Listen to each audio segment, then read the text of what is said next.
Jadi teman-teman sudah jam 15 ya, kita mulai. Ini seharusnya ada 50 mahasiswa yang secara administrasi mengikuti TBP. Jadi ternyata baru 37 ya, masih 13 lagi, masih berapa? Ya 12 lagi yang belum bergabung. Ya, kita mulai. Bismillahirrahmanirrahim. Assalamualaikum warahmatullahi wabarakatuh. Waalaikumsalam warahmatullahi wabarakatuh.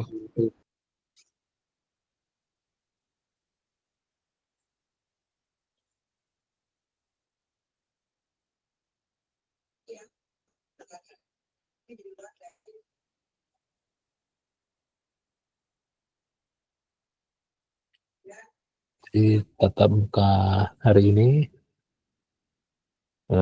mengikuti surat edaran dari Yang Mulia Pembantu Rektor Bidang Akademik ya, ini dilakukan menggunakan online ya. Untuk yang minggu depan kita akan bahas lagi apakah jadwalnya tetap jam 15 atau Anda mau diubah ke hari Kamis selain jam 15 begitu ya, karena kalau jam 15 itu saya pulangnya maghrib gitu ya.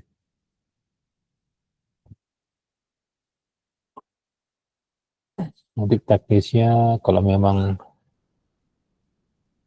tidak memungkinkan untuk luring ya daring ya. Oke, hari ini tatap muka pertama kalau dilihat dari RPS ya, saya akan tampilkan dulu RPS-nya.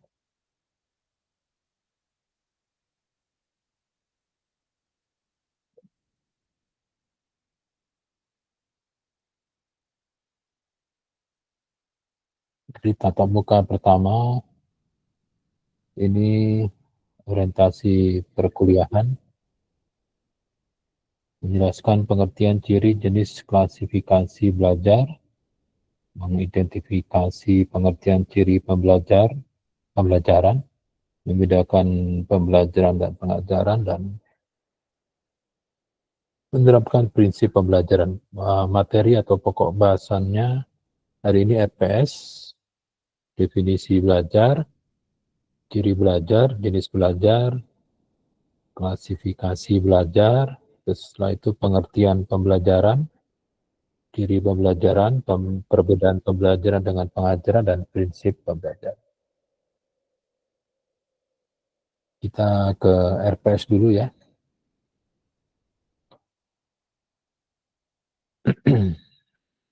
Ini RPS-nya, Anda sudah dapat mengakses RPS atau belum?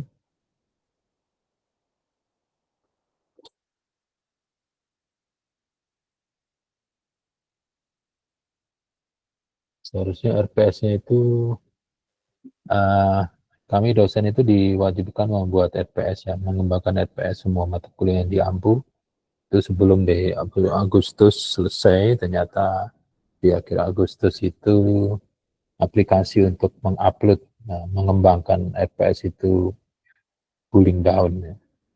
Jadi sekarang saya tidak dapat menunjukkan RPS ya. Mata kuliah TBP semester 1, 2, 3. Jadi masih menggunakan RPS semester 121 ya, karena ini mata kuliah dibuka terganjil. Ini RPS yang dibuat oleh Pak Raden Ajeng Hermana, ya, Pak Cecep dan Ibu Evelyn Siregar. Ya, seharusnya ini RPS-nya, RPS yang saya buat ya, RPS yang saya buat. Ternyata yang saya buat tidak dapat dilihat ya. Jadi untuk RPS ini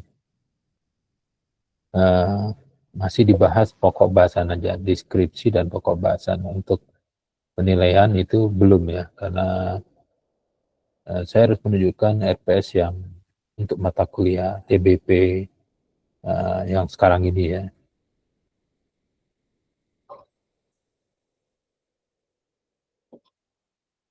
Jadi saya akan sampaikan dulu ya deskripsi RPS-nya. Teori belajar dan pembelajaran, ini MKU 2 SKS ya. Kalau 2 SKS itu 14 kali tatap muka dengan durasi setiap tatap muka itu 100 menit ya, 50 kali 2 SKS jadi 100 menit atau 1 jam 40 menit. Betul ya, 1 jam 40 menit ya. 14 kali ya, 2 kali untuk penilaian tengah dan akhir semester. Nah, untuk deskripsi mata kuliahnya, ini TBP adalah mata kuliah yang mempelajari secara komprehensif tentang teori belajar dan pembelajaran serta perkembangan dan penerapannya dalam proses pembelajarannya. Jadi ada kata belajar, ada kata pembelajaran.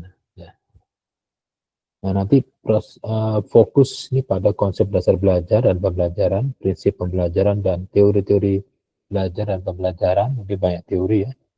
Penerapan pendekatan pembelajaran berbasis pada peserta didik ya, strategi dan penilaian pembelajaran,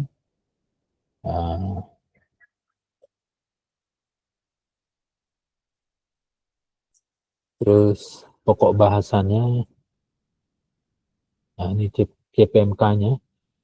CPMK itu capaian pembelajaran mata kuliah untuk TBP hanya ada 4 ya. Anda diharapkan nanti memiliki kompetensi dan keterampilan terkait dengan hakikat belajar dan pembelajaran. Definisinya belajar apa, pembelajaran apa gitu ya.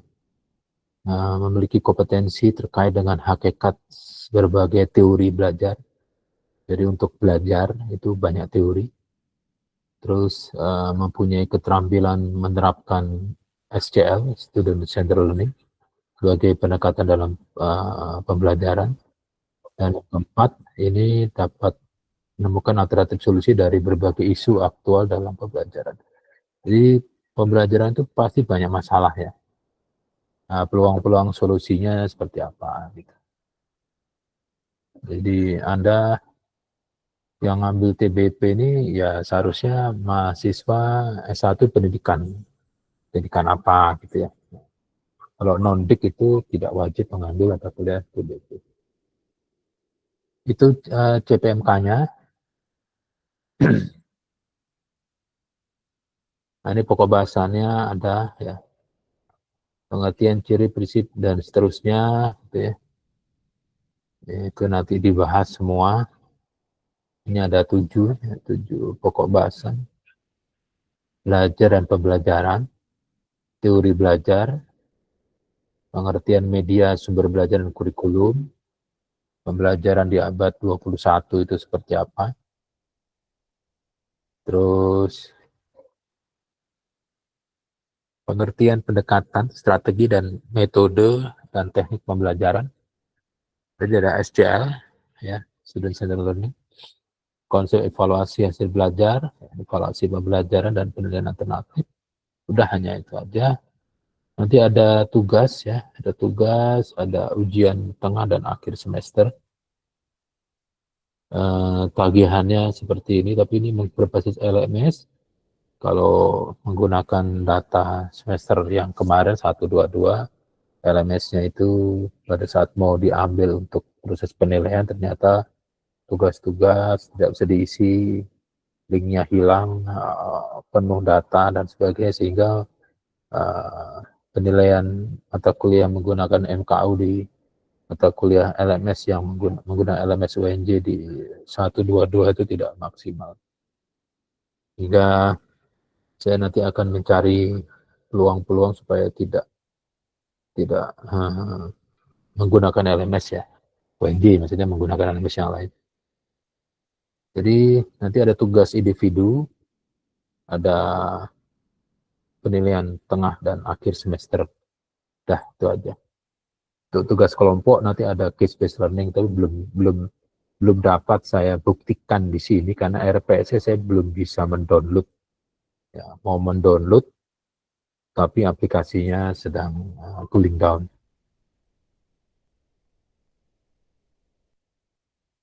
Nah, ini UTS dan UAS-nya masih 50%, seharusnya untuk mata kuliah itu di UNJ itu ada surat edaran untuk pemenuhan IQ. Jadi seharusnya UTS UAS itu tidak lebih besar ya, dari penilaian tugas ya. Jadi seharusnya UTS UAS itu di bawah 50%. Jadi masih lebih besar tugas ya. Kalau ini normatif ya. Hari ini seharusnya luring tapi karena ada masalah jadi harus daring ya. Kita lihat nanti perkembangan ya saat edaran dari wakil rektor akademik ya. Berarti apa ya, kita tidak bisa bahas sekarang karena memang datanya tidak ada. Referensinya banyak sekali ya. Mau diambil semua silahkan, tidak juga tidak ada masalah. Tapi nanti saya akan bawakan PowerPoint-nya. Saya akan kasih PowerPoint dan link YouTube-nya untuk tiap tatap muka. Kalau nanti ada LMS-nya hidup lagi atau bisa diakses, Anda dapat mengakses materi setiap bab itu di LMS ya, LMS-nya UNJ. Ini bukunya semua banyak sekali. Dan seterusnya. Nah, ini untuk sebaran tatap muka 1 sampai tatap muka ke-16 ya. Jadi hari ini. Jadi yang dibahas hari ini adalah RPS. Yang dibahas itu RPS, definisi belajar, ciri belajar, jenis belajar, terus nanti ada pembelajaran. Jadi hari ini RPS, belajar dan pembelajaran, ada itu aja. Apakah bedanya belajar dan pembelajaran? Itu aja.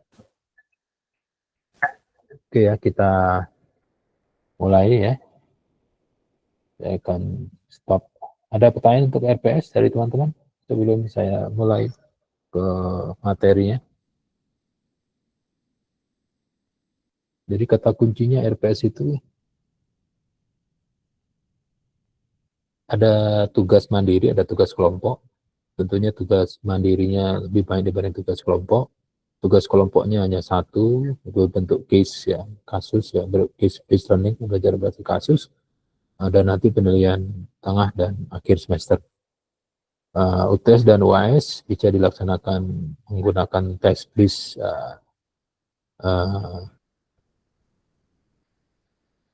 komputer ya, CBT yang ada di LMS ya. Atau nanti kita bisa melihat kembangan LMS-nya seperti apa. Jadi pokoknya ada penilaian tengah dan akhir semester, ada penilaian tugas mandiri dan tugas kelompok. Udah, itu aja. Penilaian untuk ujian tengah dan akhir semester tidak lebih besar dari penilaian tugas mandiri dan kelompok. Bisa saja itu nilainya 60-40 ya, atau 70-30. Sekali lagi tidak ada buktinya karena RPS-nya tidak bisa di-download. Nanti di pertemuan kedua insya Allah sudah bisa dibuka. Kalau ada pertanyaan langsung tanya saja ya.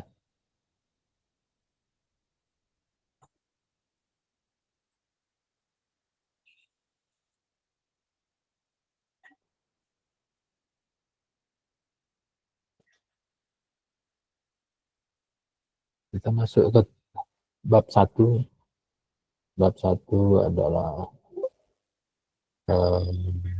ini saya kira sudah tahu semua di tower 1A ya. Nama lengkapnya, titelnya, prodinya, emailnya, dan nomornya. Jadi text message ya, jangan voice ya. Tujuan belajar tatap muka pertama ini menganalisis RPS, menjelaskan definisi belajar. Ya. Kalau Anda tidak paham dengan definisi belajar, Anda bisa nanti menganalisis ciri-ciri belajar.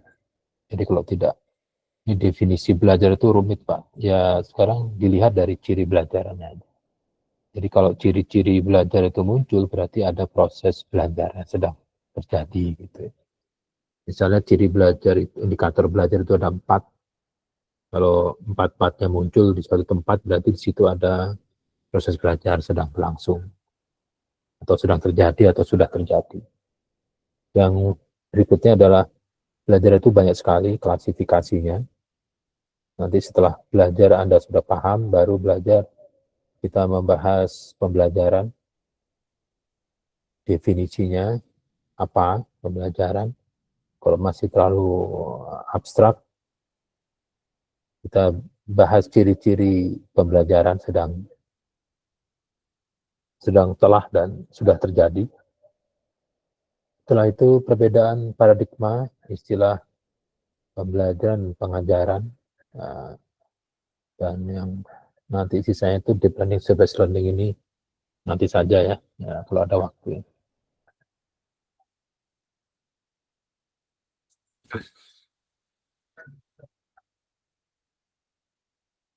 Nah, kita bahas definisi belajar ya. Belajar dalam hari ini adalah learning ya, learning, bahasa Inggrisnya learning.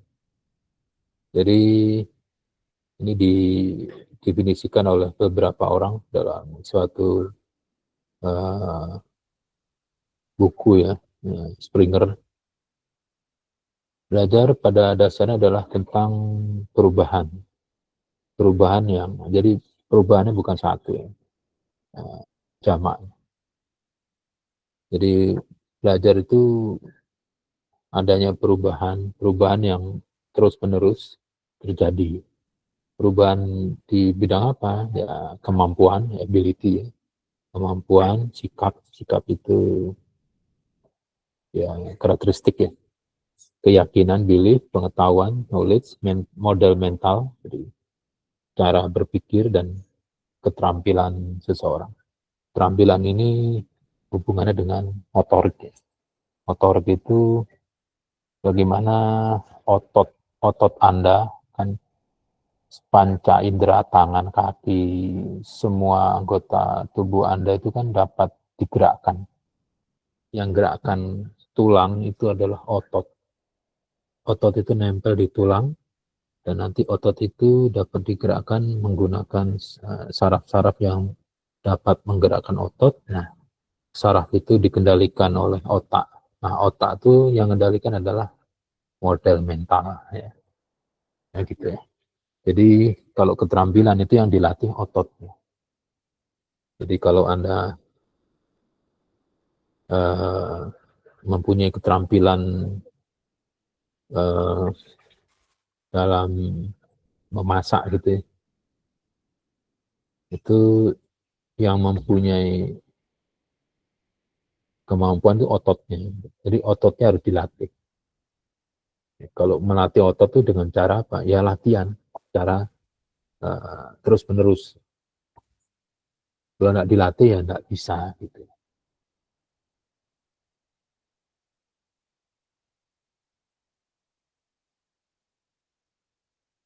Silakan itu teman-teman untuk mengisi presensi ya. Baik, Pak. Jadi definisi belajar atau learning adalah pada dasarnya tentang perubahan-perubahan yang terjadi terus-menerus di kemampuan, sikap, keyakinan, pengetahuan, model, mental, dan keterampilan seseorang. Itu definisi belajar. Jadi kalau Anda tidak paham ya, atau belum paham atau masih abstrak definisi belajar, ini nanti kita lihat ada 5 ciri belajar itu telah terjadi pada atau seseorang telah belajar gitu ya. Itu ada 5 indikator atau ciri. Jadi kalau ada perubahan yang terjadi pada seseorang, maka perubahan itu akan berkorelasi positif dengan belajar. Jadi kalau Anda melakukan kegiatan belajar, semakin banyak belajar, itu nanti perubahannya juga semakin banyak. Tapi kok tidak pernah belajar ya tidak ada perubahan, sehingga kalau belajar itu suatu variabel, perubahan variabel belajar ini akan mempunyai korelasi positif dengan terjadinya perubahan. Bisa sikap, keterampilan, model mental, keyakinan, atau pengetahuan. Tetapi hati-hati, tidak semua perubahan tingkah laku ya, hanya tingkah laku, itu diakibatkan dari belajar. Karena tingkah laku itu bisa jadi karena pengalaman. Ya, kalau belajar itu adanya perubahan yang terus-menerus.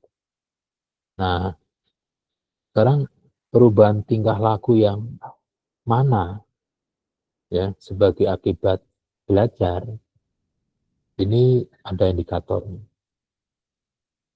Kalau tingkah laku Anda atau seseorang ini berubah akibat atau diakibatkan karena adanya interaksi dengan lingkungannya, itu berarti telah terjadi belajar atau seseorang sedang belajar atau sudah belajar.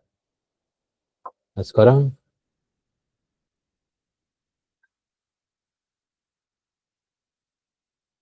kalau adanya perubahan pengetahuan kognitif, tadinya hanya tahu lokasi di Jakarta Timur, tapi sekarang sudah hampir 5 wilayah di DKI sudah tahu, itu berarti dia belajar. Keterampilan tadi bisa misalnya memotong suatu benda, sekarang bendanya meningkat menjadi benda yang mempunyai tingkat kekerasan lebih tinggi, itu keterampilannya. Tadi bisa naik motor menggunakan dua tangan, sekarang satu tangan sudah bisa. Lama-lama pakai metik tapi tangan satu, itu sudah hebat sekali. Ada atau perubahan nilai dan sikapnya berubah. Kalau tadi lewat di depan dekan itu biasa saja, sekarang setelah belajar kalau lewat depan dekan ya lebih baik tidak lewat depan dekan tapi muter gitu ya. Nah, itu mungkin ada proses hasil belajar. Nah, terus kalau perubahannya itu relatif menetap, itu berarti karena belajar. Tapi kalau perubahannya tidak menetap, cuma seminggu setelah itu lupa lagi, itu bukan karena belajar. Kalau belajar, ini biasanya permanen sifatnya. Ya. Sesuatu perubahan yang permanen itu diakibatkan karena belajar. Terus perubahan bukan karena pertumbuhan fisik atau maturity ya, karena proses kedewasaan. Jadi kalau belajar itu di segala usia bisa ya. Gitu. Binatang pun bisa belajar. Itu bukan karena kelelahan, penyakit atau pengaruh obat-obatan. Jadi penyakit, kelelahan, dan obat-obatan juga bisa membuat orang itu ada perubahan. Jadi lebih pintar ngilang, pintar ngeles, itu karena pengaruh obat-obatan juga bisa.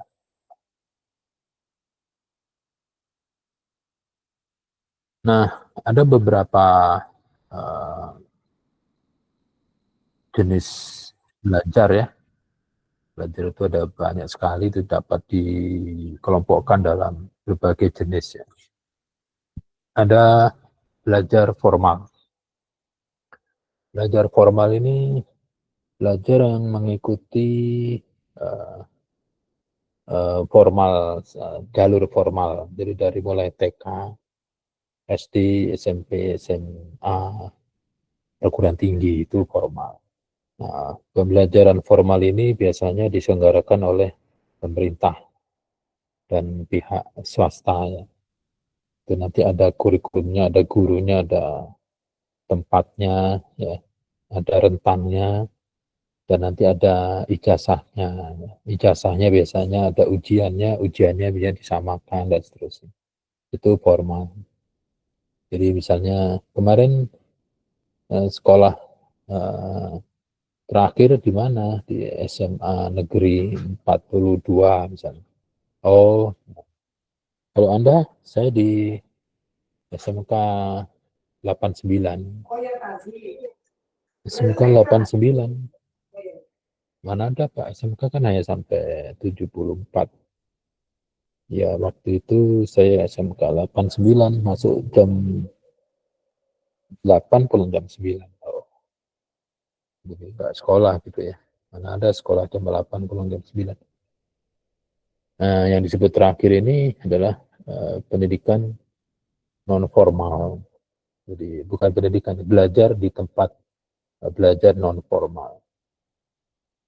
Belajar non formal itu seperti ikut kursus pelatihan, ya, pelatihan yang diselenggarakan oleh pemerintah, ya, swasta juga ada. Tapi walaupun non formal ini ada fasilitator, ada guru, instrukturnya, ada kurikulumnya, tapi rentang belajarnya tidak sama, sehingga ijazahnya ini non formal ini tidak sama dengan pendidikan formal, tapi setara, ya, setara. Jadi misalnya mengikuti pelatihan menginstal aplikasi atau mengembangkan aplikasi, itu pelatihannya selama 3 bulan, ada sertifikatnya, yang mengeluarkan misalnya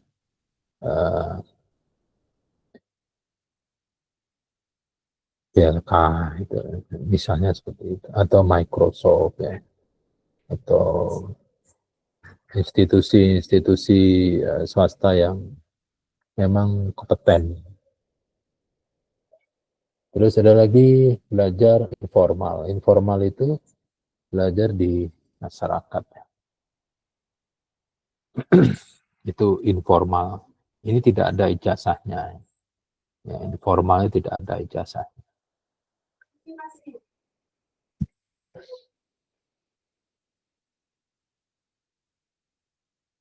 Jadi selain tidak ada ijazah juga tidak ada kurikulum. Ya.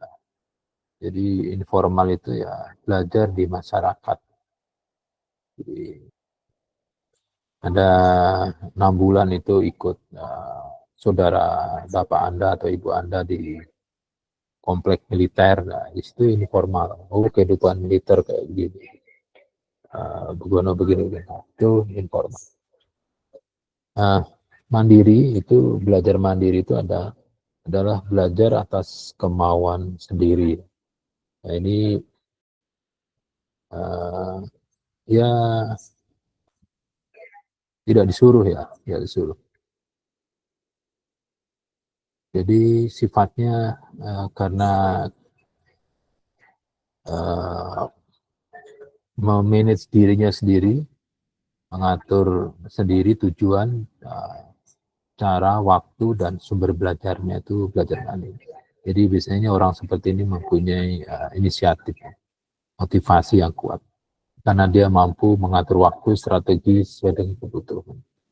Biasanya belajar mandiri ini memanfaatkan berbagai sumber, ya, bisa buku, ya, internet, ya, video, atau medsos, atau lingkungan. Biasanya belajar mandiri ini tidak selalu ada fasilitator, ya, tidak ada pendamping. Jadi hanya pribadi, ya. Kelebihan dari belajar mandiri ini ya fleksibel waktunya. Kalau ada waktu ya belajar, kalau nggak ada ya nanti lah gitu ya. Jadi biasanya orang yang disiplin, ya, motivasi kuat, dan tanggung jawab juga kuat. Biasanya belajar mandiri ini yang dipelajari topiknya yang sesuai dengan yang diminati. Jadi kalau Anda mau belajar mancing udang galah gitu, kalau di pendidikan formal di SMA 42 mana dapat, ya. Pendidikan non formal, pelatihan, wah kayak nggak ada. Informal, hidup di daerah, di lingkungan tentara, nggak dapat juga. Akhirnya belajar mandiri, bagaimana supaya mendapatkan mancing udang galah, gitu. Itu Dia cari sendiri sumbernya ya. Tapi juga selain kelebihan juga ada kekurangan.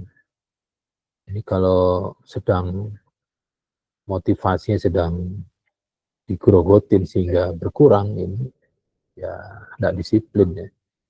Terus kalau belajar mandiri itu kalau menemui kesulitan dalam memahami suatu materi atau suatu pokok bahasan, ya hanya bingung saja yang menemani karena tidak ada yang bisa ditanya. Gitu. Jadi tidak semua orang cocok untuk belajar mandiri. Jadi belajar mandiri itu misalnya baca buku ya, baca buku atau e-book, beli e-book harga misalnya bagaimana cara menjadi hacker, beli di komunitas hacker misalnya 500.000 e-book dibaca ternyata ada satu bagian yang tidak tahu, terus belajar lewat YouTube atau pakai EDX atau Ruang Guru atau Coursera atau banyak macam-macam. Setelah itu biasanya terus membuat catatan sendiri, terus kalau sudah merasa bisa tuh biasanya eksperimen. Jadi, nah ini orang-orang yang belajar mandiri ini biasanya orang yang mempunyai kepribadian kuat ya. Jadi biasanya mencari solusi ya, mandiri. Itu belajar mandiri. Kalau belajar kolaboratif ini ada bantuan. Belajar ya bantuan dari mana ya? Dari lingkungannya ya. Biasanya kalau mahasiswa PTIK ya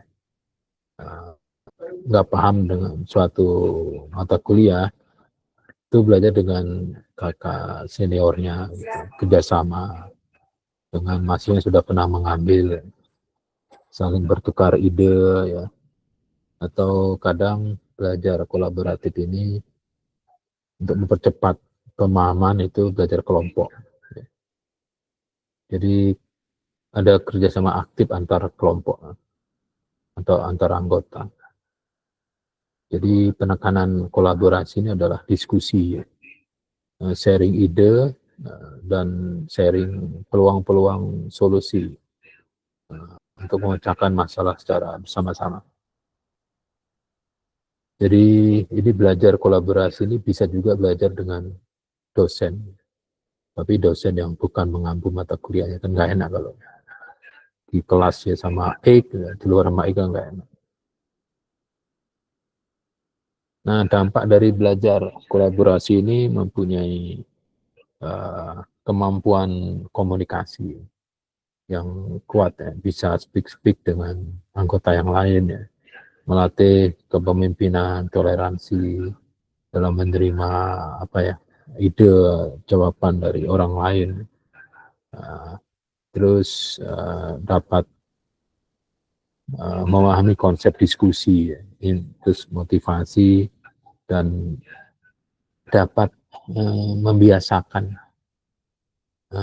dalam menghadapi perbedaan sudut pandang itu.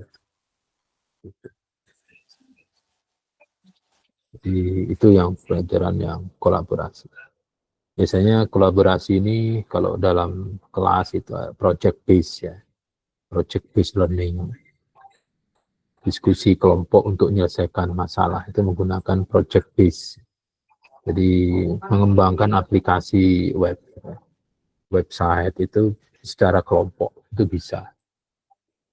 Atau pembelajaran problem solving untuk memecahkan masalah yang kompleks secara tim ya. Jadi perbedaan dengan mandiri itu, kalau mandiri itu kan kerjakan sendiri, fokus pada kemandirian individu. Itu kalau kolaborasi itu dikerjakan bersama.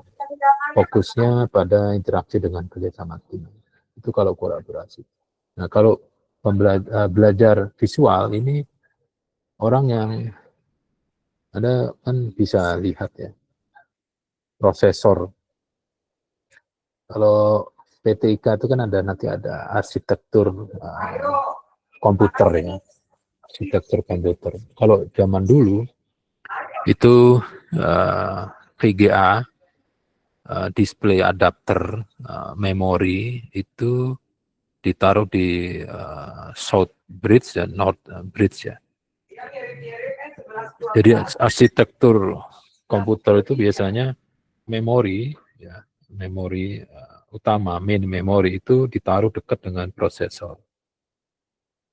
Tapi karena kecepatan akses memori itu harus cepat, maka nanti prosesor pun juga ada yang organisasinya ada memorinya gitu. Jadi instruksi data yang sering dipakai itu jangan taruh di luar memori ya, ditaruh di dalam memori. Namanya ada keys ya. Prosesornya misalnya RISC ya, RISC 3 GHz dengan memori misalnya sampai 16 GB di dalam prosesor. Gitu.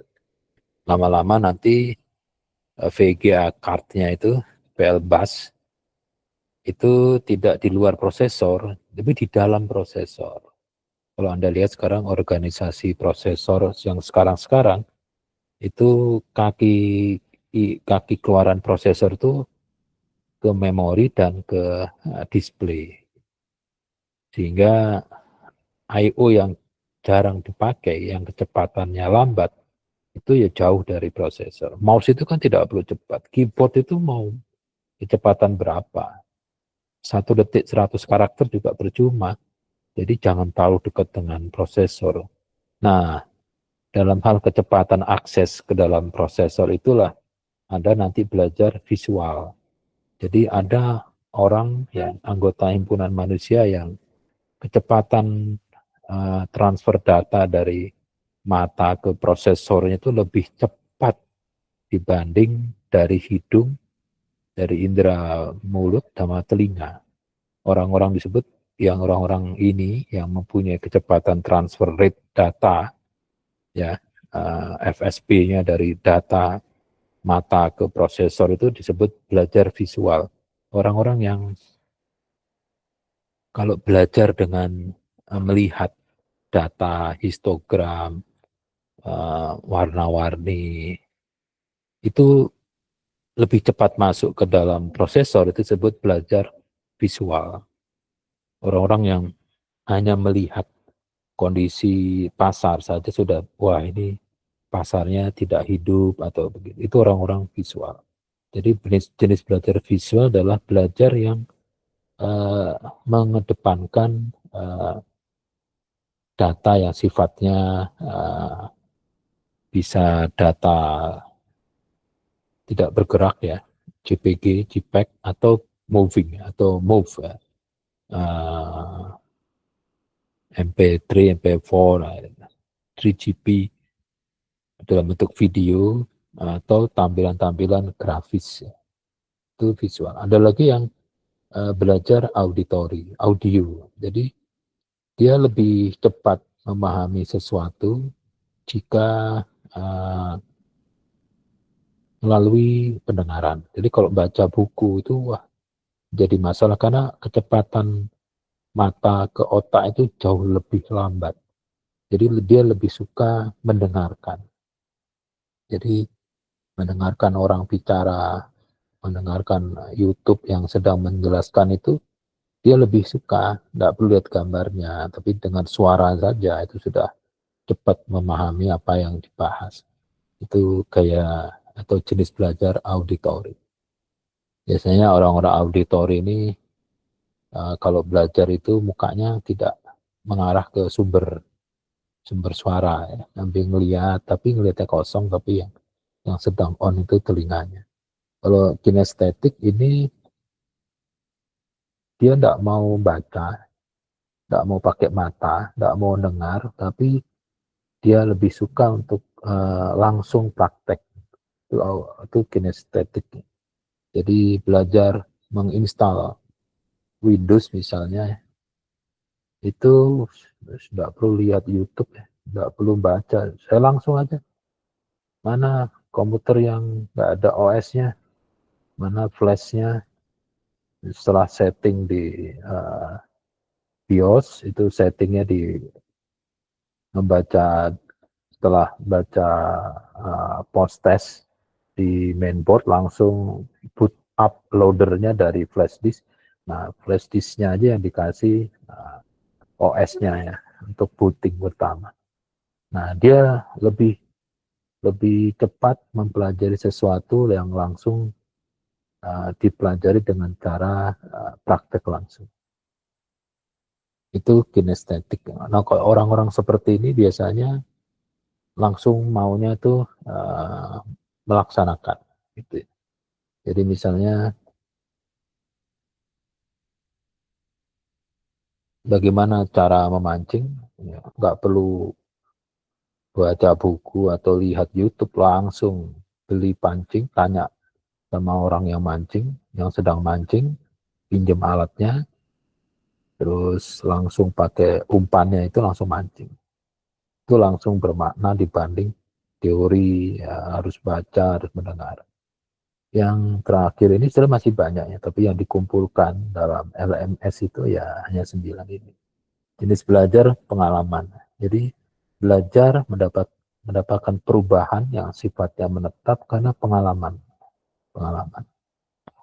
Jadi seperti halnya mahasiswa kakak tingkat Anda itu kalau sudah lama di UNJ itu kalau kuliah itu santai. Kenapa santai? Beda dengan mahasiswa baru yang hari pertama kuliah itu datang ke ruangan sampai jam sekian dosennya nggak datang. Tapi kalau begitu sudah lama jadi mahasiswa itu tatap muka pertama, paling juga dosennya nggak ada. Dan seterusnya, karena pengalaman. Gitu ya. Jadi kalau sudah pengalaman, Anda dari rumah di Kramat Jati, kerja di daerah Glodok, itu tahu kapan mesti ngebut, kapan mesti motornya dituntun, kapan mesti nerabas lampu merah, kapan mesti naik trotoar, ya. Itu karena pengalaman. Ya. Perubahan tingkah laku, tadinya dari rumah ke kantor itu perlu 2 jam, setelah 1 tahun, itu hanya 30 menit. Ya. Misalnya seperti itu. Ada perubahan. Jenis belajar ada banyak. Ya.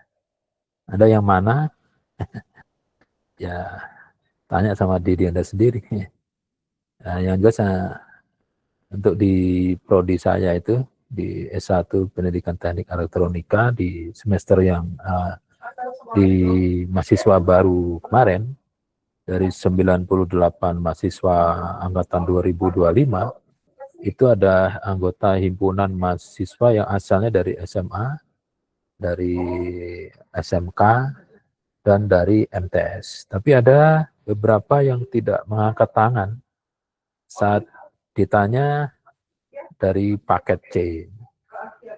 Jadi paket C, paket A, B, C. Paket A itu apa? Paket A itu setara SD. Paket B setara SMP, paket C setara SMA. Jadi kalau warga negara Indonesia yang tidak beruntung, tidak mempunyai keleluasaan waktu adalah uang, tidak punya uang, ya, maka bagi yang tidak bisa menyelesaikan sekolahnya di waktu seharusnya sekolah, ya mengambil paket C, gitu ya, paket C. Paket C itu pendidikan non formal. Yang menyelenggarakan adalah SKB.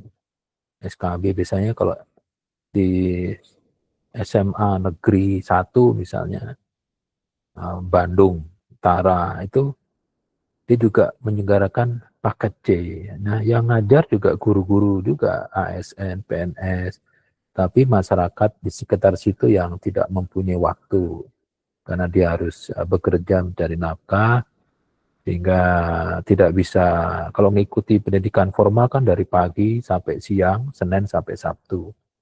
Nah, kalau mereka mencari nafkah kan tidak bisa, sehingga pakai paket C. Nah, paket C itu juga ada kurikulumnya dan juga ada ujiannya. Ada ijazah yang mengeluarkan Kementerian Pendidikan.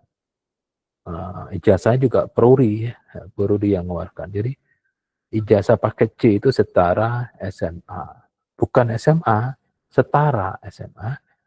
Ijazahnya diakui setara SMA, dapat digunakan untuk melanjutkan studi ke perguruan tinggi atau masuk kerja di kantor swasta atau di negeri. Itu paket ABC. Paket D nggak ada. Gitu ya. Nah, silakan kalau ada pertanyaan untuk jenis belajar sampai belajar, definisi, indikator, ciri belajar, dan jenis belajar. Silakan.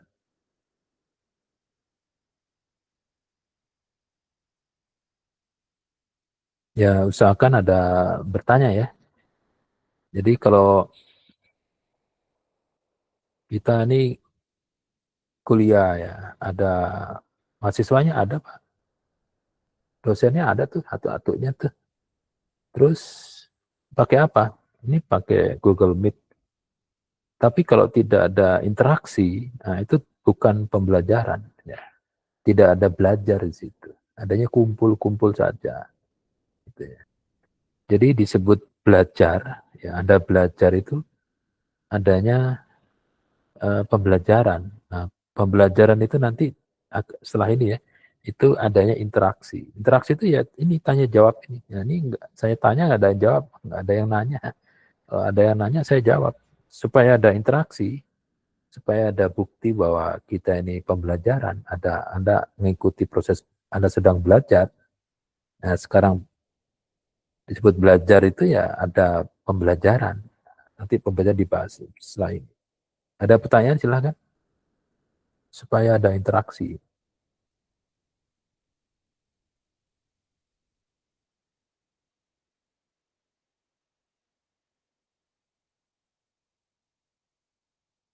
Apakah Anda masih bersama saya? Masih, Pak. Masih, Pak. Oke. Saya teruskan ya.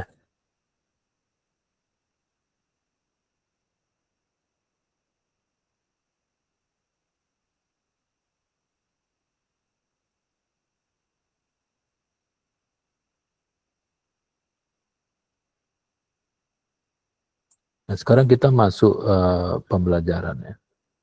Definisi pembelajaran itu adalah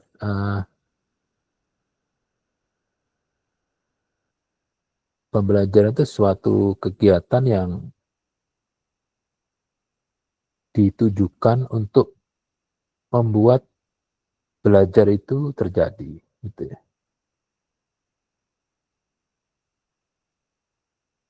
Jadi usaha pendidikan yang dilaksanakan secara sengaja dengan tujuan yang telah ditetapkan terlebih dahulu sebelum proses dilaksanakan. Serta pelaksanaannya terjadi, itu kata Miarso ya, itu definisi pembelajaran. Jadi definisi pembelajaran sebagai suatu instruction, itu terdapat interaksi antara pelajar dan lingkungannya. Lingkungannya itu ya fasilitator dan materi. Gitu ya. Sehingga kemampuan pengetahuan, keterampilan, dan sikap yang spesifik dari yang belajar itu meningkat. Gitu. Jadi supaya belajar itu terjadi, harus ada pembelajaran. Nah, pembelajaran itu ada tujuannya, ya, tujuannya, dan harus disengaja, ya, bukan terjadi baik dadakan. Gitu. Nah, ciri-ciri suatu proses pembelajaran itu telah terjadi, ini upaya sadar dan disengaja. Jadi kalau hari ini kita kan ada pembelajaran, itu harus sadar, Anda sadar mengikuti pembelajaran. Ya, disengaja, memang dibuat. Hari ini ada pembelajaran tatap muka pertama mata kuliah PBB. Itu hari, ruang, tempat, waktu, dan itu disengaja. Nah, kalau Anda mengikuti pembelajaran, itu nanti Anda akan dipaksa atau dikondisikan, Anda itu belajar. Nah, belajarnya ini supaya yang berubah itu tertentu, itu harus ada tujuannya dulu. Jadi di awal kan sudah saya berikan ya, tujuan pembelajaran hari ini. Nah, itu saya kembalikan lagi ya, tujuan pembelajaran. Nah, ini tujuan pembelajaran. Pertama, ya, dan seterusnya itu ada kata kerja operasional. Pertama, mahasiswa dapat menganalisis RPS. Menganalisis itu apa? Yang kedua, mahasiswa setelah tatap muka pertama dapat menjelaskan definisi dan ciri-ciri belajar. Yang ketiga, mahasiswa dapat mengklasifikasikan jenis belajar dan seterusnya gitu ya. Jadi tujuan pembelajaran itu harus dibuat di awal. Gitu. Jadi tidak bisa pembelajaran itu sebagai suatu kejadian yang tidak disengaja, harus sengaja gitu ya. Harus sengaja. Pelaksanaannya terkendali ya, ada isinya apa, waktunya harus dikendalikan, prosesnya pakai apa, hasilnya harus diketahui. Itu namanya pembelajaran. Jadi kalau nanti ada suatu kejadian ya, kejadian terbakarnya suatu kapal setelah korban dibereskan, terus KNKT bilang misalnya ini adalah pembelajaran untuk kita semua, itu salah seharusnya. Kalau pembelajaran itu harusnya disengaja dong, ya kan? Terus tujuannya ditetapkan, tujuannya penumpang mati sekian, krunya harus mati sekian, itu jadi tujuan pembelajaran kan enggak. Kalau kebakaran seperti itu bukan pembelajaran tapi pengalaman, ya, pengalaman. Kalau pengalaman boleh ya, karena jangan bilang ini untuk pembelajaran kita semua, salah ya. Pembelajaran itu upaya sadar dan disengaja. Berarti kalau ada yang bilang kecelakaan ini adalah untuk pembelajaran kita semua, berarti kecelakaan itu disengaja gitu untuk membuat seseorang mati dan yang lain menjadi mempunyai perubahan pengetahuan gitu. Kan enggak, kan? Itu ciri-ciri pembelajaran. Jadi kalau Anda tidak paham atau tidak atau definisi pembelajaran itu masih terlalu abstrak, ya ini ciri-cirinya suatu pembelajaran itu benar terjadi, ya pembelajaran itu harus disengaja dibuat. Nah sekarang kan disengaja nih pembelajarannya. Terus harus membuat Anda itu belajar. Nah belajar apa? Tujuannya ditentukan dulu. Definisi belajar, ciri-ciri belajar, klasifikasi belajar. Nah, pelaksanaannya kan ada tadi isinya, materinya A, B, C, D. Materi hari ini adalah belajar, pembelajaran. Nah, itu kan waktunya dari jam 15 sampai 16.40. Prosesnya menggunakan case-based learning. Hasilnya ya belum tahu nanti. Nah ini ya, definisi pembelajaran ya serangkaian kegiatan yang dirancang. Untuk apa? Untuk mendukung proses belajar peserta didik terjadi. Jadi supaya Anda itu belajar adalah definisi belajar adalah perubahan, adanya perubahan-perubahan yang relatif menetap, itu harus dirancang. Kegiatannya harusnya dirancang. Gitu ya. Ada perencanaannya. Ada tujuannya, itu ada tujuannya. Jadi pembelajaran itu harus dirancang, namanya perencanaan pembelajaran. Kalau dalam mata kuliah itu ada RPS, rencana pembelajaran semester. Nah itu ada rencananya, tatap muka pertama apa dan seterusnya. Jadi kalau Anda nanti mau membuat suatu pembelajaran untuk membuat peserta pembelajaran itu meningkat pengetahuannya, ya harus direncanakan untuk meningkat, ya meningkat apanya dari peserta yang dilatih itu. Dalam 14 kali tatap muka itu, tatap muka pertama apa dan seterusnya apa. Dan yang ketiga, ada interaksi antara peserta didik Anda itu ya. Dan saya sebagai fasilitator di suatu lingkungan belajar. Lingkungan belajar ya ini, Gimit ini. Gitu. Terus materinya ya ini, file PPT ini. Ya, Anda ada, fasilitator ada, materinya ada, terus platformnya ada, Gimit. Tapi yang belum ada interaksi. Kalau tidak ada interaksi ya berarti tidak ada pembelajaran. Kalau tidak ada pembelajaran, ya Anda tidak belajar. Nanti setelah ini ya tidak ada perubahan. Gitu loh. Ya. Ada pertanyaan? Silakan.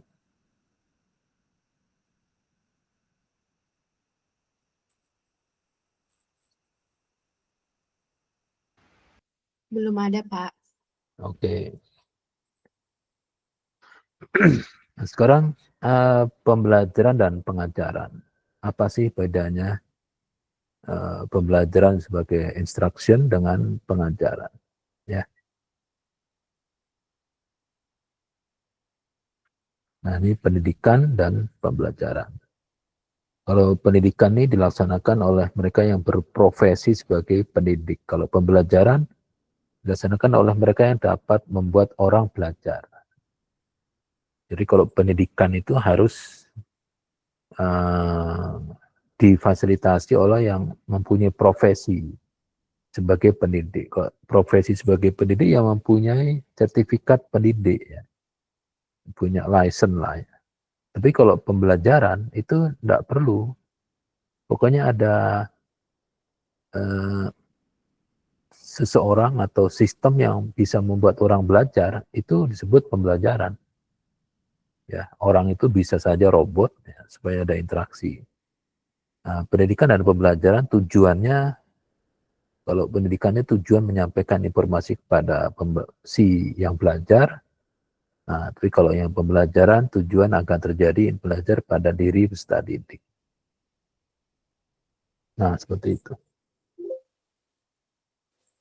Nah, ini sudah habis ya.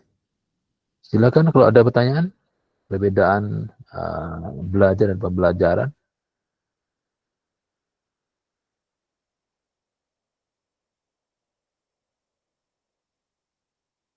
Ya, paling tidak ada 3 pertanyaan lah, ya, supaya pantas disebut pembelajaran gitu ya. Silakan, saya tunggu pertanyaannya.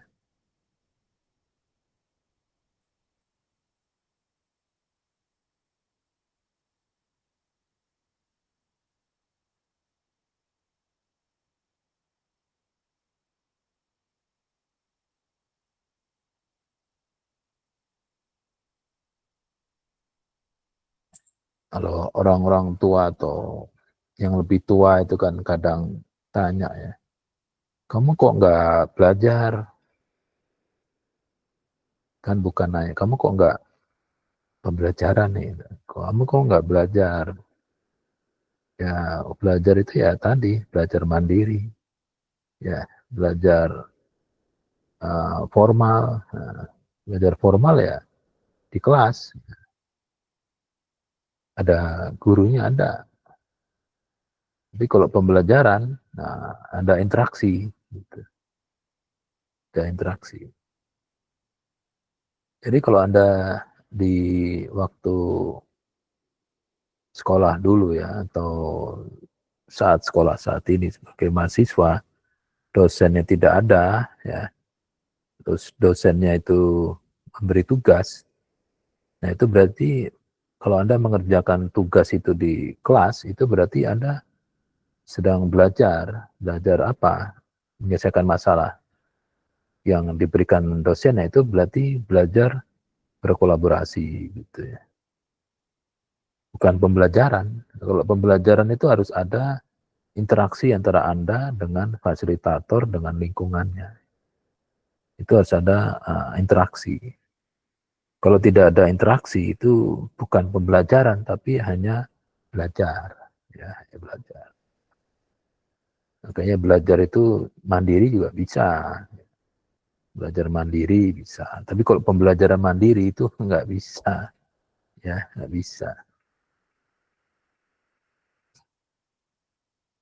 Pernah dengar universitas terbuka nggak? Pernah, Pak. Pernah, Pak. UT Kenapa? ya, UT. UT itu eh, belajarnya mandiri, ya, belajarnya mandiri. Tapi dia menggunakan modul. Nah, kalau Anda membaca modul, biasanya orang-orang yang ikut menjadi mahasiswa universitas terbuka itu orang-orang yang memang suka mempunyai motivasi untuk belajar mandiri, macam paket D lah, paket D. Jadi itu ijazahnya benar ya, digunakan oleh UT. Penyelenggara kelas online itu ya UT seharusnya. Gitu. Nah, kalau Anda ikut melihat contoh pembelajaran ya, yang terjadi saat mahasiswa itu belajar mandiri, mereka itu menggunakan modul 1 itu di buku itu ada. Jadi kalau sekarang ngambil mata kuliah 4 mata kuliah 4 SKS itu nanti mereka akan mendapatkan modul pembelajaran mandiri. Modul 1 itu harus selesai dalam 4 kali tatap muka. Nah, saat membaca modul 1 itu yang baca seperti berinteraksi dengan fasilitator. Jadi di situ ada interaksi. Misalnya interaksinya, selamat pagi teman-teman mahasiswa UT, selamat Anda sudah mencapai tahap ini ya, tahap modul 1 ini dapat dipelajari setelah Anda menyelesaikan sekian SKS. Saya ucapkan selamat karena sudah sampai di posisi ini. Pagi ini kita akan mempelajari tentang X. Ya. Nah, supaya Anda paham dengan X, tolong dibaca cerita di bawah ini. Ini seperti Anda berinteraksi dengan fasilitator. Nah, di modul itu Anda harus mengikuti langkah-langkahnya, step by step. Nanti setelah membaca, pastikan Anda membaca, Anda bisa menulis atau mengisi di titik di bawah ini. Topik dari masalah dan apa gitu, Anda tulis. Gitu. Nah, di situ ada. Nah, nanti setelah modul 1 selesai, itu nanti dibahas di tatap muka kolaborasi yang ketemu di semacam UPBJJ gitu. Jadi kalau di UT deket kampus itu ada di deket lapangan golf gitu ya, mengarah ke Jatinegara itu sebelah kiri. Kalau ke arah UNJ itu dari arah Jatinegara sebelah kiri itu ada UPBJJ UT. Kalau dulu UT itu ada di sebelum gedung Wisma kantin Dharma Wanita. Sekarang udah punya seni di situ. Nah, di situ diskusi intinya. Jadi adanya interaksi. Orang-orang UT itu, dosen-dosen UT itu sudah mempunyai keterampilan mengembangkan modul untuk supaya Anda, mahasiswa itu berinteraksi dengan lingkungannya. Karena sudah mereka mempunyai kompetensi dan capability untuk membuat modul. Ya seperti kalau Anda membaca LMS ya, seperti itulah ya. Ada interaksi, semacam itu. Tapi untuk orang-orang yang tidak menyukai pembelajaran kayak begitu ya, itu suatu neraka jahanam. Silakan, pertanyaan. Dari sekian orang tidak ada yang bertanya. Maaf Pak, saya izin bertanya. Ya, silakan. Ari Judin. Ya, perkenalkan nama saya Ari Judin dari Prodi Pendidikan Teknik Bangunan. Saya ingin bertanya Pak, dari yang Bapak jelaskan, ada orang-orang yang belajar dengan visual, auditory, dan berdasarkan pengalamannya. Nah, kalau misalnya ada peserta didik yang diberikan pembelajaran melalui auditory, tapi dia tidak ada tanggapan atau nggak masuk lah pokoknya, dan secara visual juga tidak ada perubahan secara kognitif gitu, dan nggak bisa dalam praktek langsung juga ternyata tidak punya kemampuan tersebut gitu. Itu kita sebagai sebagai pengajar harus bagaimana ya, Pak?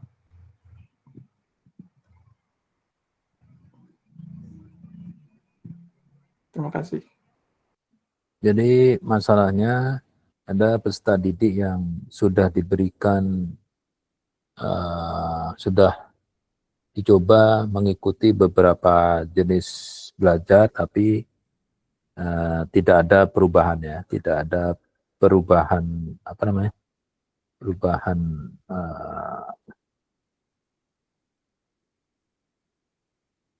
itu kira-kira kenapa gitu ya? Benar ya, arahnya ke sana ya?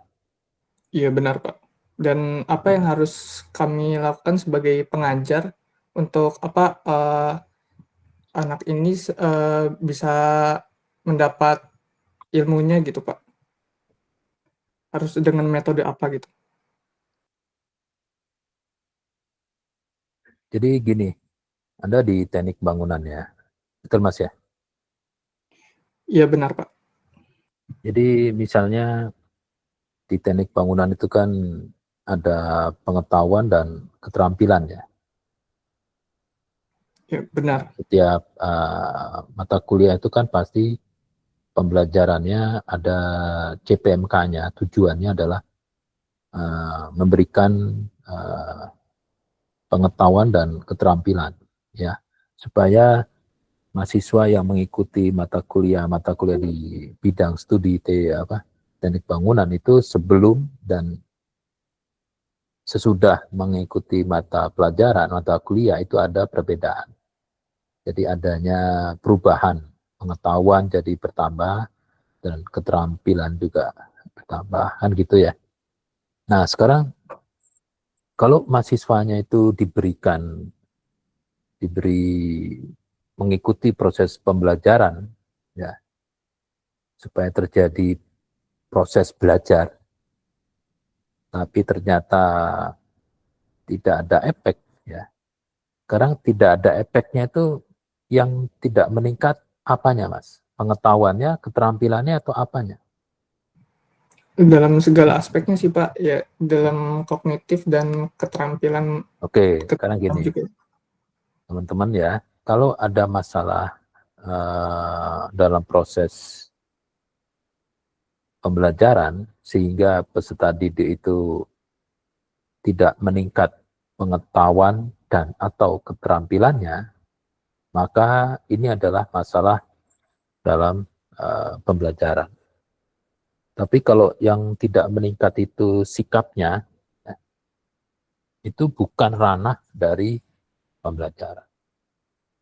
Walaupun pembelajaran itu nanti berusaha membuat proses belajar terjadi sehingga ada perubahan, tapi perubahan di sini yang dituju itu perubahan di pengetahuan dan keterampilan.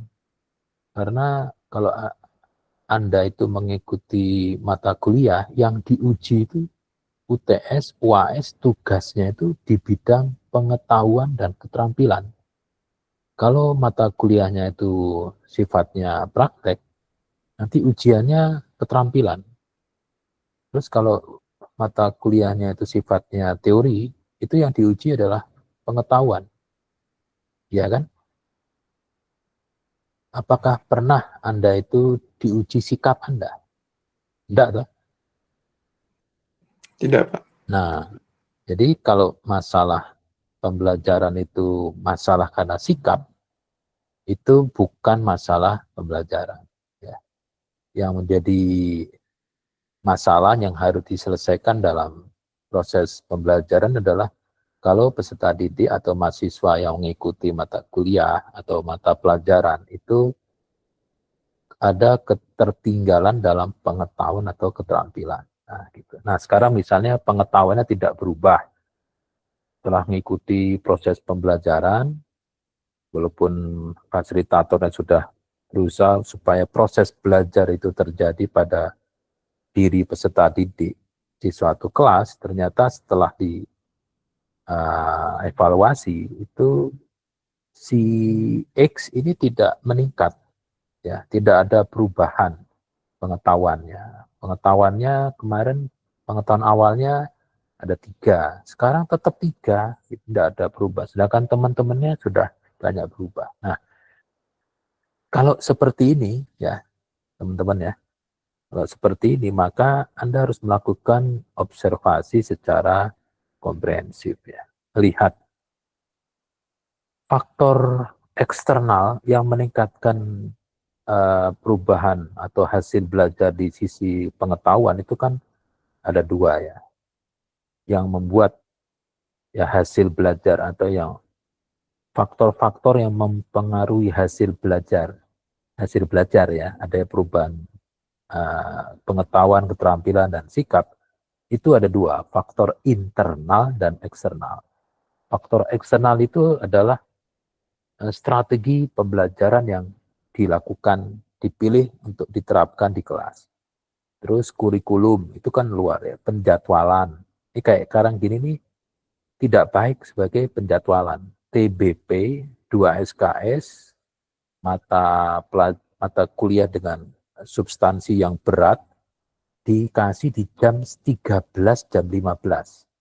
Itu di teori psikologi pendidikan, ini jam-jam yang memori long term itu ditutup. Ini kalau saya ngajar mahasiswa fik itu semuanya tidur. Gitu ya. Tidur semua. Apalagi kalau online, wah udah. Nah, kalau offline masih kelihatan gitu ya, masih kelihatan. Jadi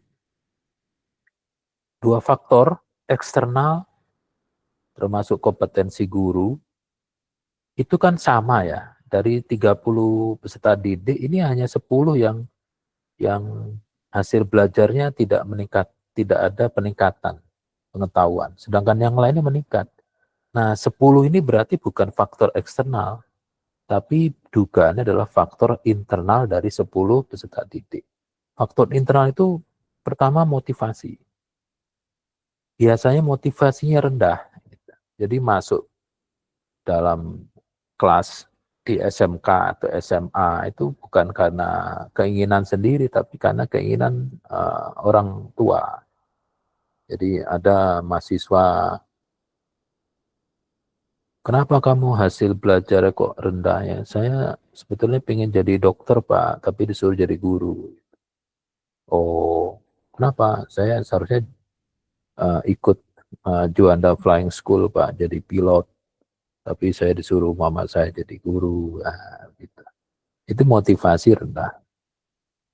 Terus biasanya juga ini semua faktor internalnya.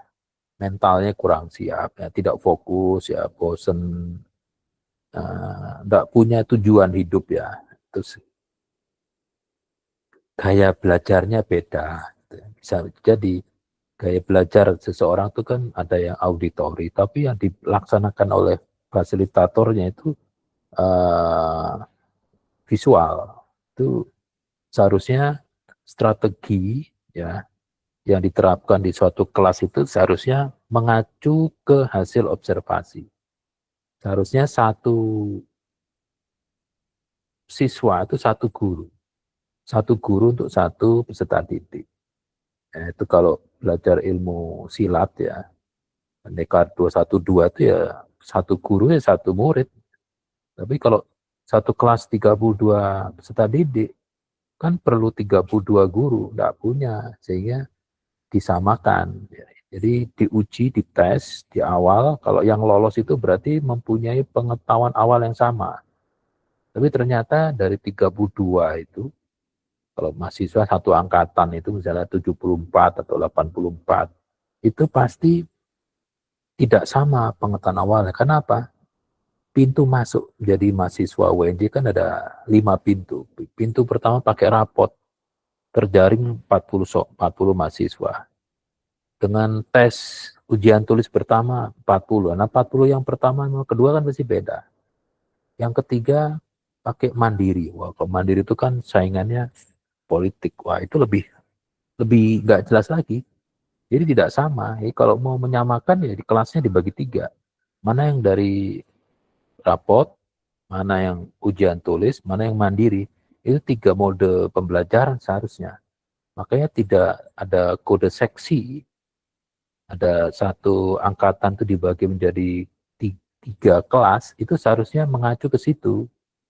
Tapi kalau kelas pertama adalah kelas yang dari rapot, kelas kedua dari ujian tulis, kelas ketiga dari mandiri, itu juga tidak elok juga.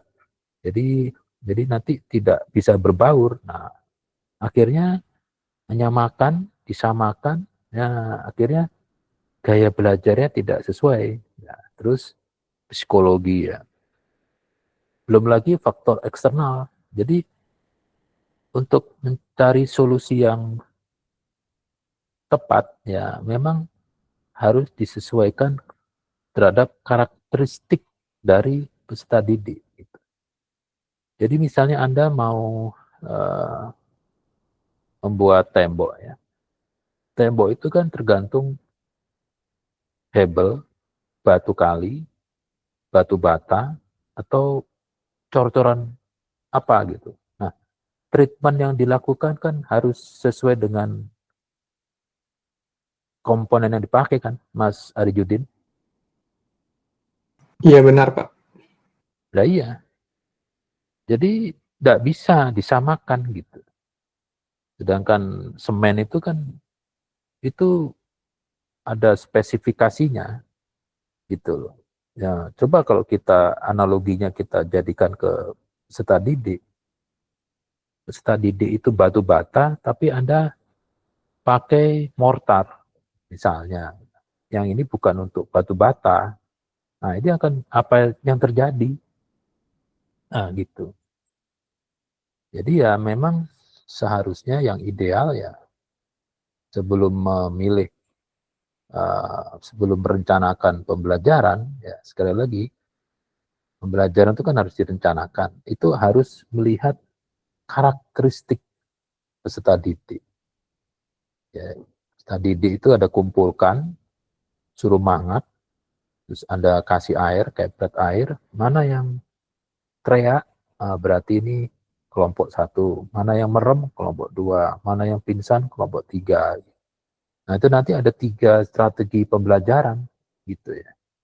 Jadi dikasih air itu artinya dikasih tes, dikasih suatu instrumen untuk melihat posisi mereka itu di mana. Kalau untungnya dalam satu kelas itu hanya ada 2 kelompok, itu akan lebih tenang dibanding ada 4 kelompok atau lebih. Kalau 2 kelompok kan strategi pembelajarannya hanya 2. Tapi kalau 4, waduh, nah, gitu ya. Nah, idealnya begitu, tapi yang ideal itu kan hanya ada di surga. Ya, sulit. Wis, pokoknya dikasih case based learning. Dikasih case based learning ya pasti ada yang akhirnya hasil belajarnya setelah dites itu pengetahuannya ada yang malah berkurang, ada yang malah naik. Ya. Kalau naik itu artinya treatmentnya tepat, sedangkan yang berkurang itu malah melemahkan. Gitu. Jadi treatmentnya tidak sesuai, tidak membuat proses belajar pada diri peserta didiknya itu tumbuh, malah berkurang. Jadi jawaban saya ya, caranya bagaimana? Ya, pertama Anda harus tahu dulu bahwa ternyata dari sekian ini, sekian persennya ini pengetahuannya tidak bertambah. Berarti dia harus dikasih pengayaan atau dikasih strategi pembelajaran yang lain, gitu ya, tanpa menghambat peserta didik yang terlalu cepat gitu loh ya. Itu Mas Adi Judin, Baik Pak, terima kasih atas jawabannya. pertanyaan yang baik itu ya, karena biasanya itu saya dapat di akhir-akhir perkuliahan TBP, tapi di awal sudah ada yang sampai sana pemikirannya sudah bagus. Yang lain silakan.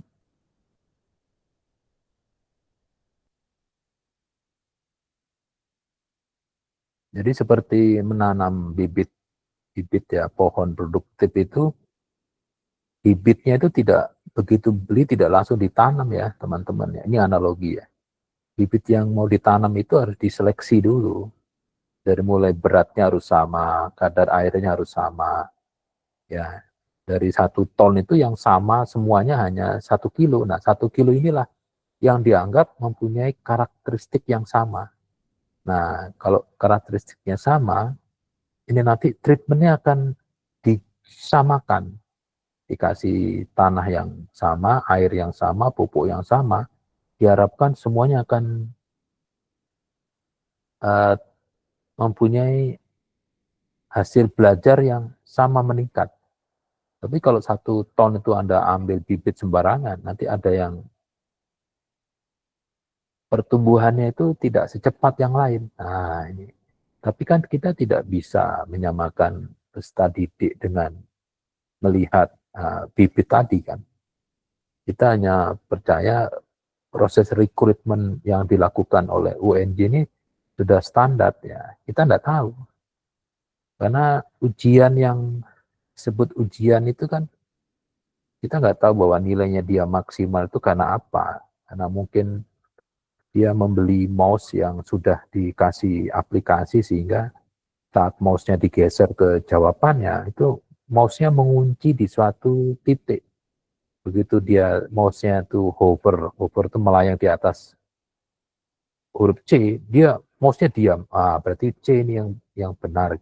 Kita kan nggak tahu kalau dia punya aplikasi kayak begitu. Tapi kalau mau bagus ya rekrutmen mahasiswa baru di perguruan tinggi macam perguruan tinggi besar macam UNJ ini ya wawancara ya betul-betul dilihat oleh mata.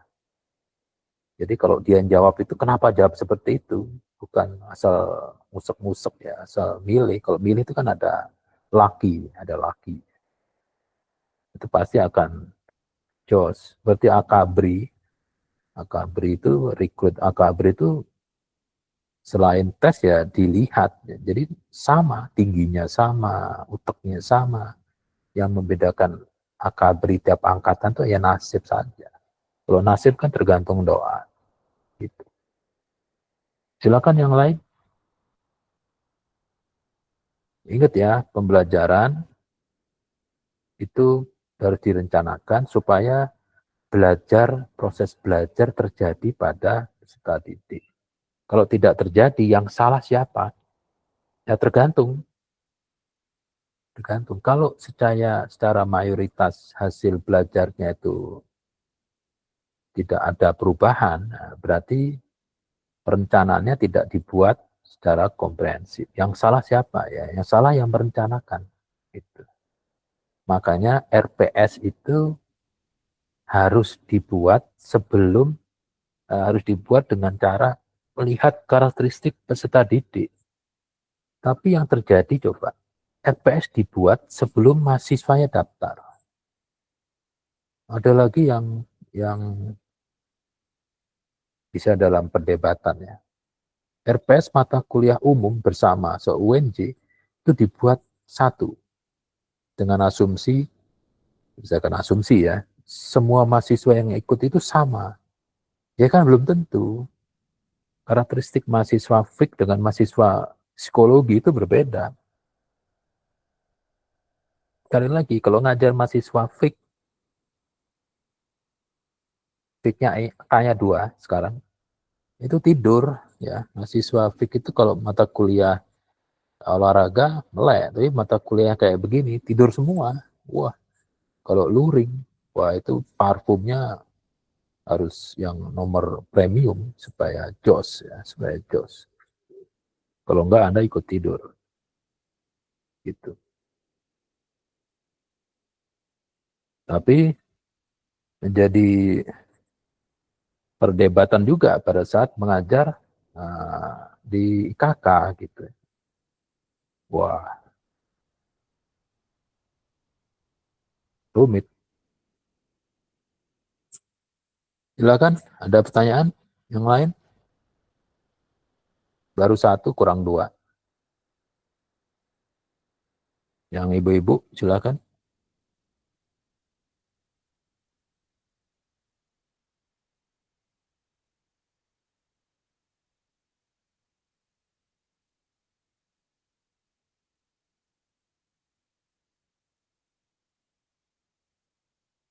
Kalau dokter itu kan treatmentnya itu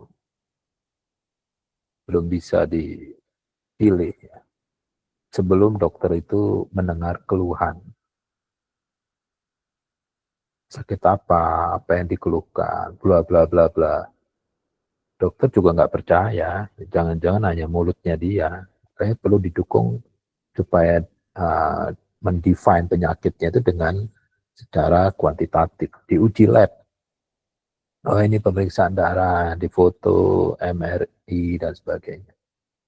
Jadi jangan percaya ya, dengan yang dikatakan, jangan percaya dengan telinga dan mata Anda karena menipu semua. Jadi sekali lagi seharusnya mata kuliah TBP ini ada pretestnya ya, seharusnya dikasih pretest. Pretest itu apa? Untuk membuat profil dari peserta didik atau mahasiswa. Kalau profilnya segini, itu materinya segini saja. Gitu. Tapi kan ternyata enggak, hantam kromo, materinya sama. Nah, jadi ya udah pokoknya materi diberikan, tapi saya enggak mau. Saya lebih baik memberikan dikit tapi bermakna dibanding banyak tapi hanya sebagai apa ya? Kalau Anda turun naik lift itu hilang jatuh gitu ya. Di tangga nomor 2 sudah hilang. Ayo yang lain, 2 pertanyaan lagi.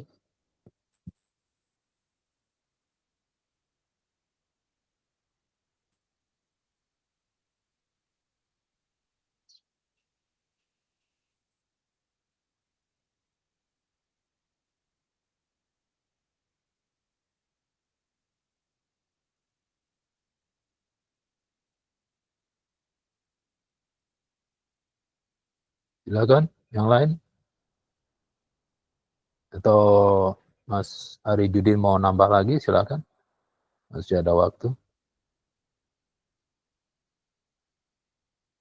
Jangan lupa mengisi presensi ya.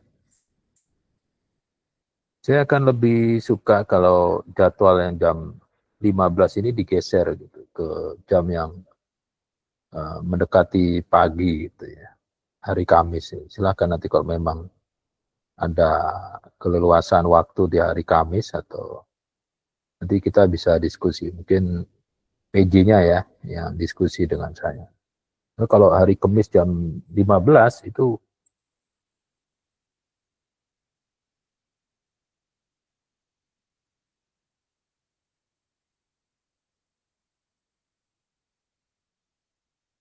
kalau luring, waduh, ya nanti memang tingkat kesulitannya lebih kompleks ya, lebih kompleks. Silakan teman-teman, 2 pertanyaan lagi.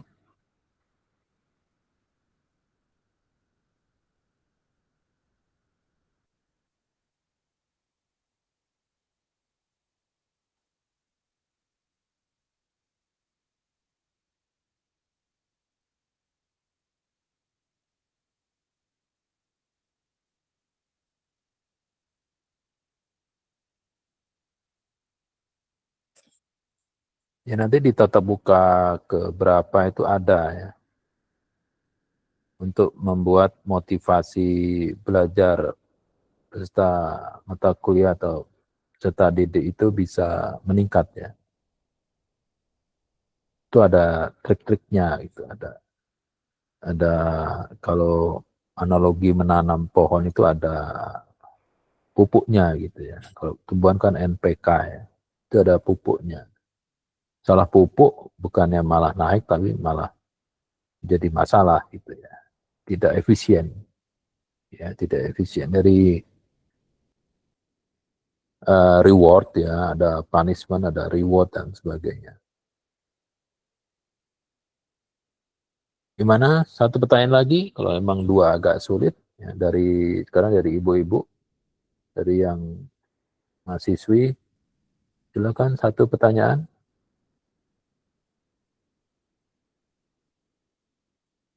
Dari prodi yang lain misalnya, dari FT, dari PTIK, dari prodi yang lain silakan.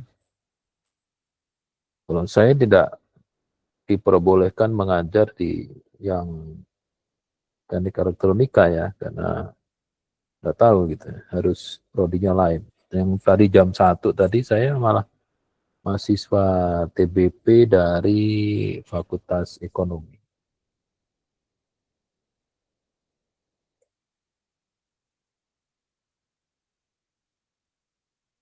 Jadi yang mahasiswi bertanya,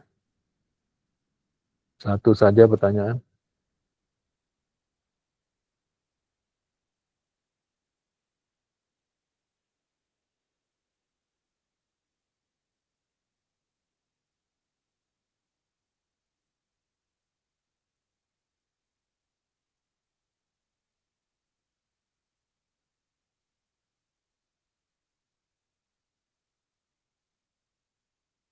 Oke, waktu terus berjalan ya.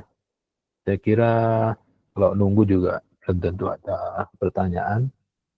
Jadi saya rasa sampai di sini saja, kita ketemu lagi di hari Rabu minggu depan, atau nanti kalau ada perubahan akan ada info di WhatsApp grup ya. Jika sudah dibuatkan WhatsApp grupnya, saya ucapkan terima kasih, tapi kalau belum mohon dibuatkan, nanti saya akan berikan material pembelajaran dan info-info lain yang perlu disikapi dengan bijak, termasuk join ke Google Classroom dan link ke YouTube untuk video pembelajaran tatap muka pertama hari ini. Begitu saja. Terima kasih sudah mengikuti datang di tatap muka pertama mata kuliah TBP. Kita ketemu lagi minggu depan. Selamat sore. Assalamualaikum warahmatullahi wabarakatuh. Waalaikumsalam warahmatullahi wabarakatuh. Terima kasih, Pak. Terima kasih, Pak. Terima kasih, Pak.